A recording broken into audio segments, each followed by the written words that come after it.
If you're a real estate agent and you're working harder than ever, but you feel like you're not making any progress, your business isn't growing, you're definitely not hitting your financial goals, and you're wondering what the hell, this is the episode for you. I'm going to break down the big mistake that prevents agents from hitting financial goals. Let's get into it right now.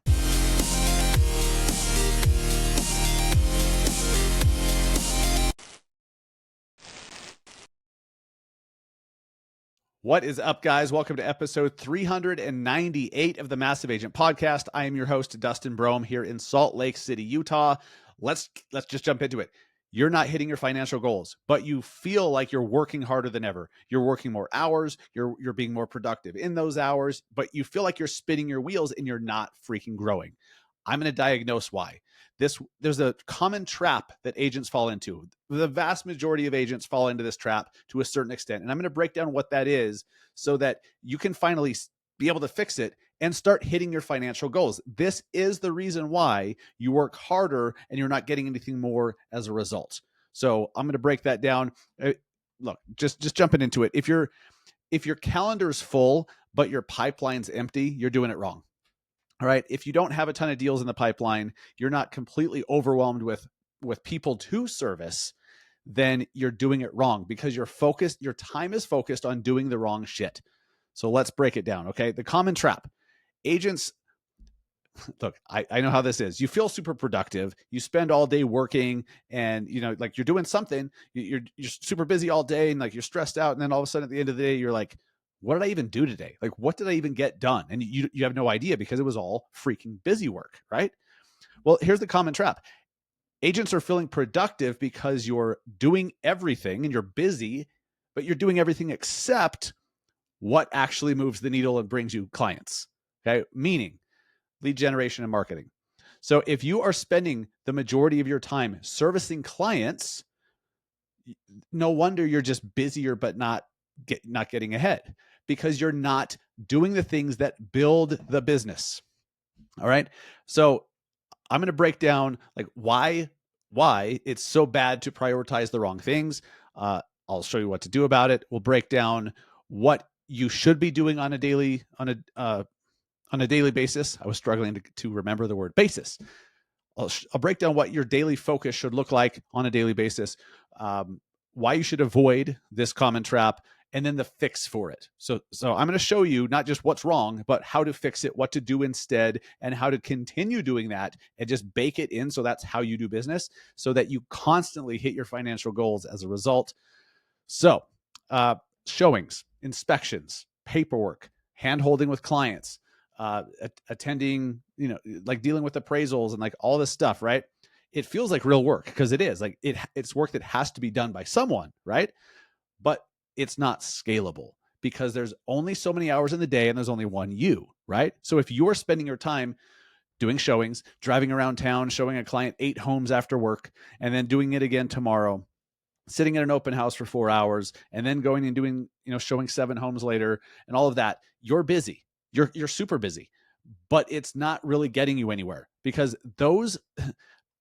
first off, those actions, spoiler alert, they don't require you. Those actions don't require you personally. They need to get done, but that doesn't mean they need to be done by you. You don't need to be the one doing those activities. Okay. Those tasks maintain your business. Everything I just described, showings, inspections, paperwork, client communications, hand-holding, all that stuff maintains your business. Lead generation and marketing is what builds it. So if you feel like you're spinning your wheels, it's because you're only doing the shit that maintains a business, not that actually grows it. You need to be getting more clients in the door, meaning you have to spend the majority of your time doing things that get clients in the door. If you are doing all the business maintenance stuff, working in the business, you're acting like a transaction coordinator, or you are acting like your admin, not the CEO of your business. You're not acting like the business owner. And that aside, you're certainly not doing the things that will grow your business so you get more deals and more deals and more deals. You're just maintaining with those actions. Okay. So here's what you should be doing on a daily basis. Rather than spending 70, 80, 90, 100% of your time servicing clients, doing all the stuff, right? The business maintenance activities. Your goal should be to spend 70 to 80% of your day doing marketing, content creation, lead follow-up, prospecting. Those are the things that will grow your business because it's bringing new people into it. It's bringing new customers, new clients into it. Look, if you, and by the way, lead follow-up is something you can outsource too. You personally you don't need to be the one doing the lead follow-up. To a certain extent, like, it's super valuable if you can send them a quick little video. Hey, I saw you were visiting our website and you're looking for that seller guide. I'm going to shoot it over to you, or my team's going to shoot it over to you, but I just wanted to say hey and introduce myself. We'll talk to you soon. If you can respond to leads quickly with something like that and you send a video, huge. Because now they have a connection to you and you're not just a name or an email address or a website. Now there's a real person and you took the time to greet them and now they have a connection with you. Huge. So yeah, you've got to be the one to do that, or someone on your team who has a great personality can be the one that does that. Remember, if you're building a business, it doesn't necessarily all have to be you all the time. They just need to get serviced by someone great. So even that video doesn't have to be you, but you've got to be the one doing content. You've got to be the one doing it, directing it, spending your time on marketing, all that stuff. So if you spend 70 to 80% of your time on getting new clients in the door, guess what? You will. Now, of course, you've got to solve for how do you then service all those people? And that's why you hire. That's why you outsource. That's why you have transaction coordinators, admins, whether they're full-time, part-time, in-person, virtual, whatever, a database manager to follow up on and nurture your database, all that good stuff. This isn't just about bringing on more agents. That's like step 5 or 6. All right. So the rest of your time, you're spending 70 to 80% of your time. Now, I know that that's a lot because it's flipping it on its head. You need to work towards that. Right now, if you are working an 8-hour day and you're prospecting two hours a day every single day, okay, that's 25% of your day spent prospecting. And by the way, if you're doing that, if you're legitimately and consistently spending just 25% of your day on bringing new business in, you'll crush it. You'll thrive. All the biggest producers that I know that just keep doing it, it's because they bake prospecting into their day, and it's the number one priority because it is. So if you're doing 25%, you're crushing it. Imagine you get to 50%, 75%. One day you can get there if you make the right hires. Imagine what will happen to your business if all of your time is spent on getting new clients in the door, on marketing and lead generation and content creation. So that's where that should be the goal. I'm not saying that today you drop everything and do that if you don't have the systems and the team in place to service those people, because then it all breaks. Okay. So you need to move towards most of your time being spent on marketing, content creation, lead gen. The rest of the time, spend some time servicing the deals, communicating with clients, sitting in an open house every once in a while because, sitting in an open house is a business generating activity. It is when you do it right. Now, remember this. If you don't generate the leads, there's no deals to service. So that's why this is also important. If you're not consistently bringing new deals in, you don't have any deals to service. And that's why you get this boom and bust, this up and down. This, you thrive and you have this big spike of business. And then once you close it all, you crash back down because you stopped doing the things that got you busy in the first place. You stopped doing the things that brought you business. You have to focus on doing the things that get you business all the time, every single day, no matter what, especially when you're busy. Because if you stop, then eventually you become not busy. And that's a problem. So I know why agents avoid all this. Okay. I've been there. It's uncomfortable. You have to get out of your comfort zone.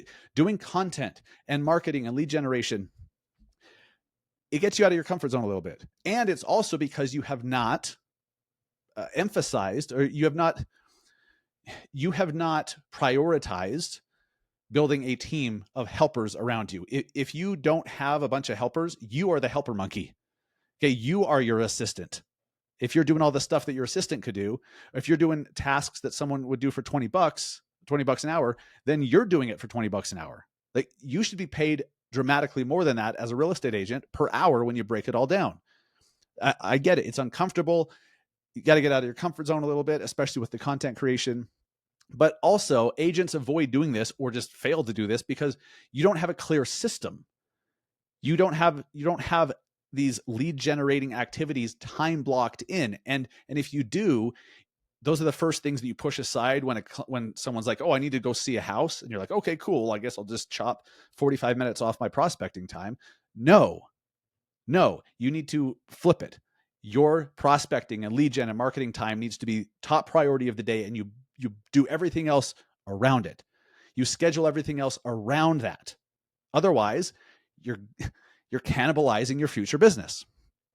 Another reason why agents avoid doing all this, I get it. You don't see immediate results, especially with content creation. I get it. You don't see immediate results. So then to feel productive and to feel like you're working hard, you result to like you default back to doing busy work because then you feel busy and productive. I completely get it. I don't know what you need to do. Like put a reminder on your phone every week to replay this segment of the podcast right here to remind your ass that the results come from consistency over time. If you don't have leads coming out of your ears after 4 months of doing content, welcome to the club. You're not doing it wrong. Okay. That's part of it. You should have some conversation started after 4 or 5 months, but like come talk to me after a year or 2 or 3 of doing content every single day. Come talk to me then. Most of you will never do that, unfortunately. Most of you will never commit to doing content and improving, right? You're going to suck in the beginning, and then you're going to suck a little bit less, and you're going to suck a little bit less. That's the only way to get better is by freaking doing it over time. I'd rather you do 1 video a day for 100 days instead of 100 videos in 1 day. You're going to get dramatically better by doing 1 video a day over 100 days than 100 videos in 1 day. You want to do 100 videos in a day? Good luck. I mean, it's possible. You're not going to do it yourself. You need a team around you to do it. So I get why you avoid it, but let's talk about how you fix it so that you can become a powerhouse and actually, for once in your career, start hitting those financial goals that you set for yourself and stop revising downward like you're the fucking, U.S. Labor Statistics Bureau or whatever they're called, where they're constantly revising jobs numbers, and it's just ridiculous. You don't have to do that. So here's the fix. Audit your week. What are you spending your time doing on a daily and weekly basis?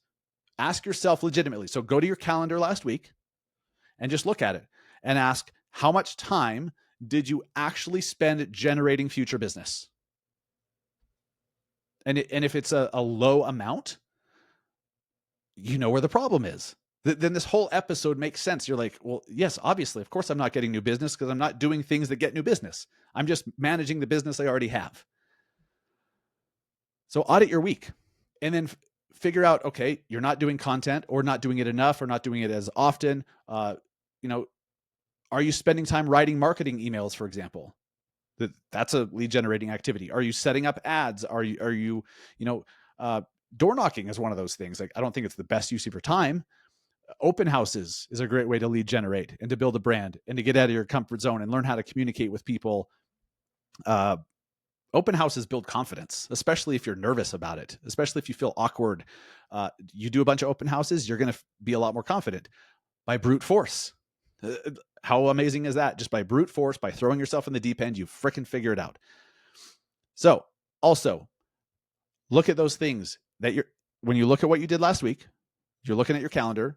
You're like, wait, it's all managing the business. It's not growing the business. Well, what are you spending your time doing?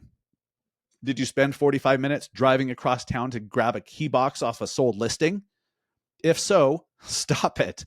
Like, hire someone to do that shit. It's unbelievable that you're putting up your signs, you're taking your signs down, you're putting up your key boxes, you're taking them down, you're doing things like mowing the lawn, or you're driving 20 minutes or even 15 minutes out of your way to save 20 cents a gallon on gas.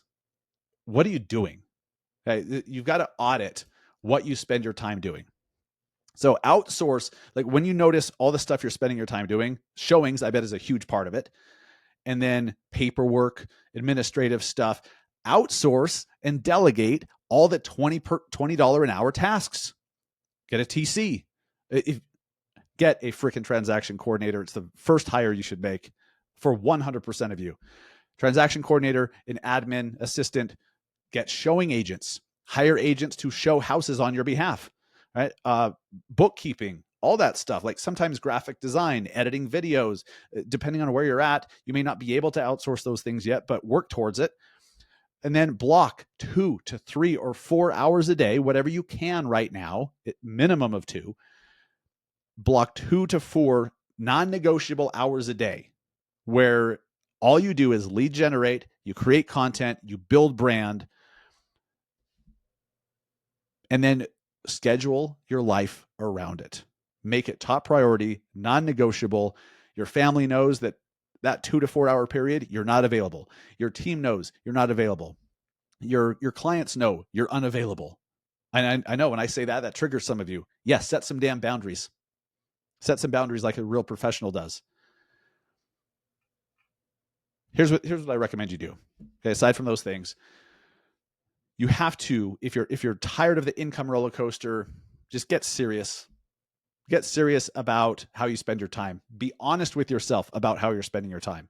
Hopefully this resonates now that I've framed it this way and you're like, wait, all my time, the stuff that's burning me out, it's burning you out because you're just maintaining the business. It's not growing. But when you start getting a bunch of new business coming in, it's fun. It's enjoyable. You can't burn out when you're having fun. You can get tired temporarily, but you don't burn out when you're having a blast. I could recommend a bunch of tools and platforms and all this stuff. Use your damn calendar. Use your calendar, use your notes to, write down a bunch of stuff that has to be done and then prioritize it. But your calendar is the most valuable thing you have. Your calendar and some willpower. Your calendar and just make a damn decision that those things are top priority and you're going to build your life around it. Simple as that. You don't need fancy tools. I'm not going to, recommend some fancy app that's somehow going to solve this for you. You have to solve for why you're not willing to do the shit that moves the needle in your business. Once you figure that out, you're going to start hitting your financial goals fast. You're going to have to start revising your goals upward. And then the next year, upward. And pretty soon people are going to be asking you, how the hell do you do it? And you're like, oh my gosh, I don't know. I'm not really doing anything different.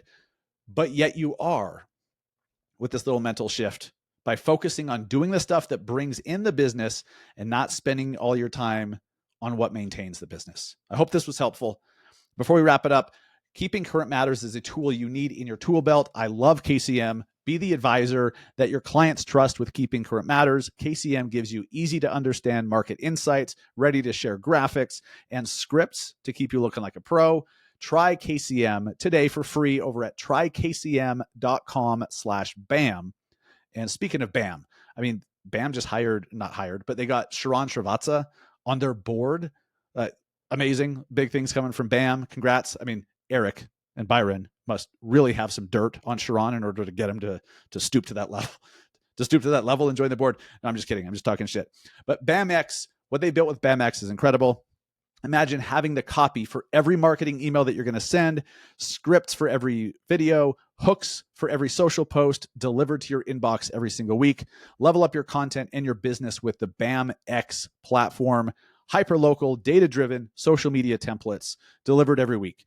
Video scripts delivered every week. Blogs and email content delivered every week. Courses, masterminds, and a network of amazing agents all over at massiveagentsociety.com/BAMX. I highly recommend you go check it out. Go to massiveagentsociety.com/BAMX and just go watch one of the videos where they visually show what's included in BAMX. Just do that. That's all I ask. Just go to that website, go click one of the videos, and then you'll see what I'm talking about. Don't just take it from me. Go see it from them and join BAMX. I appreciate you listening today. If you found this episode valuable, please share it with a friend, share it with a team member, share it with your team leader, share it with your broker, share it with the CEO of your damn brokerage. I don't know. But share this with other agents, because if you found it valuable, there's thousands, tens of thousands, hundreds of thousands of other agents in our industry who need to hear this shit because they're struggling and they're not hitting their goals and they're frustrated and they're getting into debt and their family life is strained because of finances. I know because I've been there. All you have to do to help, you never know how sharing one podcast episode could completely change someone else's life, and it doesn't take that much time. All you got to do is share something. I remember I first found Gary Vee because someone shared a video that he did on Facebook. This was back in like 2015 or 16. But the first video I saw from Gary Vee is because someone who I was friends with shared the video. And what's happened since, what I've learned since, what I've done since, I can't even imagine had I not come across that for another year or so. So sharing an episode can make a big impact. Just throw the stone, throw the pebble into the water, and the ripples that come out of it is just incredible. So share this. Thank you for listening. I'll be back next week, episode 399 next week. What the hell? How did that happen? I appreciate you all. See you next week.